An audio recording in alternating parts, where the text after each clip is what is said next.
अस्सलाम वालेकुम रहमतुल्लाहि व बरकातुहू। बूढ़े ने दुल्हन की तरह सजी कोठी को हैरत भरी नज़रों से देखा। कोठी नूर का टुकड़ा लग रही थी। बहुत से मर्द और औरतें कोठी का रुख कर रहे थे। कारें आ आकर रुक रही थी। मेहमान उनसे उतरकर कोठी की तरफ जा रहे थे। ऐसे में एक पैदल नौजवान बूढ़े के पास से गुजरने लगा। उसका रुख भी कोठी की तरफ था। जरा बात सुनना बेटा। नौजवान ठटक कर रुक गया। उसने नजर भरकर बूढ़े को देखा, फिर बोला, जी फरमाइए। आप भी इस कोठी में जा रहे हैं ना? हाँ जी। उसने कहा, आज यहाँ क्या है? ये कोठी सरदार अहमद बेग की है। उनके यहाँ पहला बेटा पैदा हुआ है। इस खुशी में उन्होंने अपने दोस्तों को दावत दी है। सरदार अहमद के यहाँ बेटा पैदा हुआ है? बूढ़े की आवाज़ मारे खुशी के बेकाबू होने लगी। हाँ क्यों, क्या बात है? क्या आप जानते हैं इन्हें? मैं? हाँ मैं तो इन्हें जानता हूँ, वो मुझे नहीं जानते। बड़े कारोबारी आदमी है ना? जी हाँ ये तो है। इनकी तो बहुत धूमधाम है। आपको तो इनसे कोई काम तो नहीं? नहीं बेटा, मैं तो बस यूं ही कोठी की धूमधाम देखकर आपसे पूछ बैठा था। आपका शुक्रिया। वैसे किसी ज़माने में मेरा उनसे बहुत गहरा ताल्लुक था। उस ताल्लुक की बुनियाद पर मुझे चाहिए कि कम से कम उन्हें बेटे की पैदाइश पर मुबारकबाद तो दे दूं। क्या ख्याल है, अगर मैं मुबारकबाद के 2-4 जुमले लिखकर आपको दे दूं तो आप उन्हें दे देंगे? क्यों नहीं, ज़रूर दूंगा, अच्छी बात है। मैं अभी लिख देता हूँ। ये कहकर बूढ़े ने जेब से कागज़ निकाला और लिखने लगा। फिर कागज़ तय करके उसकी तरफ बढ़ा दिया। ये लो बेटा, उन्हें दे देना, वो समझ जाएंगे कि कौन आया था। जी अच्छा। लेकिन बड़े मियाँ, अगर आपका उनसे करीबी ताल्लुक रहा है तो आप उनसे मिल क्यों नहीं लेते? आज यहाँ लोगों की दावत है ना, मेरा अंदर जाना किसी तरह भी मुनासिब नहीं होगा। लोग ख्याल करेंगे खाने के लिए अंदर घुस आया है। जाहिर है मेरी वज़ाकत ऐसी तो है नहीं कि मेहमान नज़र आ सकूं। अच्छा ठीक है, आप फिक्र न करें, मैं ये उन्हें दे दूंगा। जीते रहो बेटा। क्या नाम है आपका? जी मेरा नाम काशिफ खान है। काशिफ खान? बूढ़े ने नाम दोहराया। जी हाँ यही नाम है। अच्छा शुक्रिया, मैं चलता हूँ। वो लगा मुड़ने। उस वक्त काशिफ खान ने उसकी आंखों में आंसू झिलमिलाते देख लिए, लेकिन वो कुछ पूछ ना सका। अलबत्ता उसने उलझन ज़रूर महसूस की। फिर वो कोठी की तरफ कदम उठाने लगा। दरवाजे पर पहुंचकर उसने मुड़कर देखा। वो देखना चाहता था बूढ़ा चला गया है या अभी खड़ा है। उसने देखा बूढ़ा भी चलते चलते मुड़कर कोठी की तरफ देख रहा था। एक बार उसकी नज़रें उस पर भी पड़ी। उसने जल्दी से रुख मोड़ लिया और कदम उठाने लगा। जब तक वो नज़रों से ओझल ना हो गया, वो कोठी के अंदर दाखिल ना हो सका। बूढ़े की नज़रों से ओझल होने पर उसने अपने दिल को टटोला। अब वहाँ पहले की निस्बत और ज़्यादा बोझ महसूस हुआ। वो इस बोझ को समझ ना सका। आखिर अंदर दाखिल हो गया। दावत शुरू हो चुकी थी। लोग खूब जोशो खरोश से खाने में मसरूफ़ थे। सरदार अहमद बेग की मसरूफियात का तो आलम ही और था। बार बार इधर उधर दौड़कर मेहमानों को पूछ रहा था। काशिफ खान ने उस पर एक नज़र डाली। कागज़ उसके हाथ में था। उसने सोचा इस वक्त ये कागज़ उसे देना मुनासिब नहीं होगा। अव्वल तो उसके पास पढ़ने का वक्त ही नहीं है। जो ही इधर उधर कागज़ गिरा देगा। वो नज़दीक तो रहता ही है, कल किसी वक्त दे देगा। ये फैसला करने के बाद वो खाने की तरफ मुतवज्जो हो गया। दूसरे दिन रात के वक्त उसने सरदार अहमद बेग के दरवाजे पर दस्तक दी। मुलाज़िम बाहर आया तो उसने सरदार अहमद बेग को पैगाम भेजा।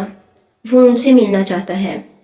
काशिफ खान उनका करीबी पड़ोसी था और सरदार अहमद बेग उस नौजवान को बहुत पसंद करता था। कभी कभार वो उससे घर का कोई काम काज भी ले लेता था। उसने फ़ौरन ही उसे अंदर बुलवा लिया। अलैग सलैग के बाद उसने पूछा, कहिए काशिफ साहब कैसे आए? मैं कल जब दावत में शिरकत के लिए आ रहा था तो आपकी कोठी से ज़रा फासले पर एक बूढ़ा आदमी खड़ा नज़र आया था। उसने मुझे ये पर्चा दिया था और कहा था ये आपको दे दूँ, लेकिन उस वक्त आप बहुत मसरूफ़ थे। मैंने सोचा आज फुर्सत में दे दूँगा। आपने अच्छा किया काशिफ मियाँ, आपका शुक्रिया। ये कहकर सरदार अहमद बेग ने कागज़ लिया। उस पर लिखे अल्फाज पढ़कर उसने कागज़ जेब में डाल लिया। अच्छा मैं चलता हूँ, चाय नहीं पियेंगे? फिर सही, और वो चला आया। ऐसे में उसने कई बार चाहा पूछ ले बूढ़ा कौन था, लेकिन पूछ ना सका। इस वाक़ये को कई दिन गुजर गए। उसे बार बार बूढ़े का ख्याल आता रहा। آخر آہستہ آہستہ وہ اسے بھول ہی گیا۔ اسی شام وہ اپنے دفتر سے فارغ ہو کر گھر آ رہا تھا۔ سردار احمد بیگ کی کوٹھی کے قریب سے گزرتے ہوئے وہ بہت زور سے چونکا۔ وہی بوڑھا کھڑا تھا۔ غیر ارادی طور پر اس کے قدم اس کی طرف اٹھنے لگے۔ السلام علیکم بڑے میاں، وہ چونک اٹھا، نظریں اس کے چہرے پر جما دی۔ چند سیکنڈ تک دیکھتا رہا، آخر بولا، آپ وہی تو نہیں جنہیں میں نے اس دن پیغام لکھ کر دیا تھا؟ جی ہاں میں وہی ہوں، آپ آج بھی یہاں نظر آ رہے ہیں۔ میں مہینے میں ایک بار یہاں ضرور آتا ہوں، لیکن کیوں؟ بس اس کوٹھی کو ایک نظر دیکھنے کے لیے، اور کیا؟ کاشف خان جلدی سے بولا، اور اس کوٹھی والوں کی خیریت معلوم کرنے کے لیے۔ دراصل گاؤں میں ایک پاگل عورت رہتی ہے، بس وہ ضد کرتی ہے میں یہاں آؤں اور ان کی خیریت کی خبر اسے سناؤں۔ وہ کون ہے؟ آپ کس گاؤں میں رہتے ہیں؟ سندر گاؤں میں۔ میرا نام ابرار احمد ہے۔ یہ کہتے ہوئے وہ جانے کے لیے مڑا، پھر اس نے السلام علیکم کہا اور قدم اٹھا دیے۔ کاشف اسے دیکھتا رہ گیا۔ ایک بار پھر وہی بوجھ اس پر آسوار تھا۔ اچانک وہ بڑبڑایا، میں اس بوجھ سے نجات ضرور حاصل کروں گا۔ اتوار کے دن وہ سندر گاؤں کا رخ کر رہا تھا اور وہاں پہنچ کر ابرار احمد کا گھر تلاش کرنا ذرا بھی مشکل ثابت نہ ہوا۔ اس نے دھڑکتے دل کے ساتھ دروازے پر دستک دی۔ وہ وقت صبح کا تھا۔ گاؤں شہر سے زیادہ دور نہیں تھا۔ دروازہ کھلا تو ابرار احمد کی حیرت زدہ آواز سنائی دی، یہ آپ ہیں؟ آئیے اندر آ جائیے۔ کون ہے میاں صاحب؟ اندر سے بوڑھی عورت کی آواز سنائی دی۔ شہر سے کوئی صاحب آئے ہیں، اس نے کہا اور اسے اندر لے آیا۔ چھوٹا سا گھر تھا 2 کمرے کا، اس کی ہر چیز سے غربت ٹپک رہی تھی۔ کیسے آئے بیٹا؟ میں اپنی الجھن دور کرنے کے لیے آ گیا ہوں۔ امید ہے آپ محسوس نہیں کریں گے۔ آپ کا سردار احمد بیگ صاحب سے کیا رشتہ ہے؟ آپ وہاں کیوں جاتے ہیں؟ یہ کوئی نئی کہانی نہیں، دنیا میں ایسا ہوتا ہی رہا ہے، ہمارے ساتھ کوئی نئی بات نہیں۔ بس وہ زیادہ پڑھ لکھ گیا ہے نا، ہم گنواروں کو اپنے ساتھ نہیں رکھ سکتا۔ تو کیا وہ آپ کے اخراجات دیتے ہیں؟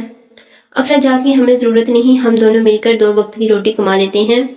دیہات میں اتنا کام سبھی کو مل جاتا ہے، کٹائی کا موسم ہے، سبزیاں توڑنے کا کام، یہ کام سارا سال چلتے رہتے ہیں۔ مطلب یہ کہ وہ آپ سے ملتے بھی نہیں؟ اگر ملتے تو یہ وہاں جا کر باہر سے کیوں آنے لگے؟ بڑھیا درد بڑے انداز میں لمبا سانس بھر کر بولی، آپ نے اس دن کاغذ پر کیا لکھ کر دیا تھا؟ یہ کہ مبارک ہو، بہت آرزو تھی تمہارے ہاں بیٹا ہو، اگر ایسا نہ ہوتا تو ہم دونوں تڑپتے رہ جاتے۔ اب بہت سکون ہے، وہ پیدا ہو گیا جس کا انتظار تھا۔ بس یہ لکھ کر دے آیا تھا، اس کا مطلب ہے وہ پیدا ہو گیا جس کا انتظار تھا۔ بیٹے تم ناشتہ کس چیز سے کرتے ہو، چائے یا لسی؟ مطلب یہ کہ آپ میرے اس سوال کا جواب نہیں دینا چاہتے، یہ میری اور اس بڑھیا کی خواہش ہے۔ سردار کا بیٹا بھی خوب پڑھے لکھے، بہت بڑا کاروباری آدمی بنے، اور کیا؟ اس نے بے چین ہو کر کہا، مجھے اور اس سے آگے کیا کہنا چاہیے سردار کی ماں؟ وہ ایک ایسی خواہش ہے جس کو ہم بیان نہیں کر سکتے، کوشش کریں تب بھی، بڑھیا بولی، لیکن بیٹا ایک دن آئے گا جب تمہیں اس سوال کا جواب خود مل جائے گا۔ مم، میرا بوجھ اتر گیا، اب میں کوئی بے چینی محسوس نہیں کر رہا۔ کاشف خان کے منہ سے نکلا، اللہ کا شکر ادا کرو میاں۔ پھر وہ ان کے گھر کا سادہ ناشتہ کر کے وہاں سے چلا آیا۔ 30 سال بعد اسے اس سوال کا جواب مل گیا۔ سردار احمد بیگ کا کاروبار ان 30 سالوں میں بالکل ختم ہو چکا تھا، کوٹھی بک چکی تھی اور اب وہ کرائے کے مکان میں رہتا تھا۔ بڑھاپا اس پر بری طرح سوار ہو چکا تھا، تاہم اس نے اپنی کاروباری زندگی میں اپنے بیٹے کو اعلیٰ تعلیم ضرور دلوائی تھی۔ اس کی ایک بڑے گھرانے میں شادی بھی کر دی اور اب وہ ایک بڑا سرکاری افسر بن چکا تھا۔ باپ سے الگ کہیں اور رہتا تھا۔ کاشف خان اس روز کسی دوست سے ملنے گیا تو ایک شاندار سجی بنی کوٹھی کے سامنے اسے بوڑھا سردار احمد کھڑا دکھائی دیا۔ اسے ایک جھٹکا لگا، اس کے قدم خود بخود اس کی طرف اٹھ گئے۔ سردار احمد بیگ، یہ آپ ہیں؟ اس نے چونک کر اس کی طرف دیکھا، کئی سیکنڈ تک دیکھتا رہا، پھر بولا، اچھا یہ آپ ہیں کاشف خان؟ ہاں، آپ نے ٹھیک پہچانا، لیکن آپ یہاں کیسے کھڑے ہیں؟ وہ سامنے والی کوٹھی دیکھ رہے ہو؟ یہ میرے بیٹے کی ہے، آج اس کے ہاں بیٹا پیدا ہوا ہے۔ اوہ، کاشف خان دک سے رہ گیا، اس کا منہ کھلے کا کھلا رہ گیا۔ مزید اچھی ویڈیوز کے لیے میرے چینل کو لائک، سبسکرائب اور شیئر کریں۔ شکریہ۔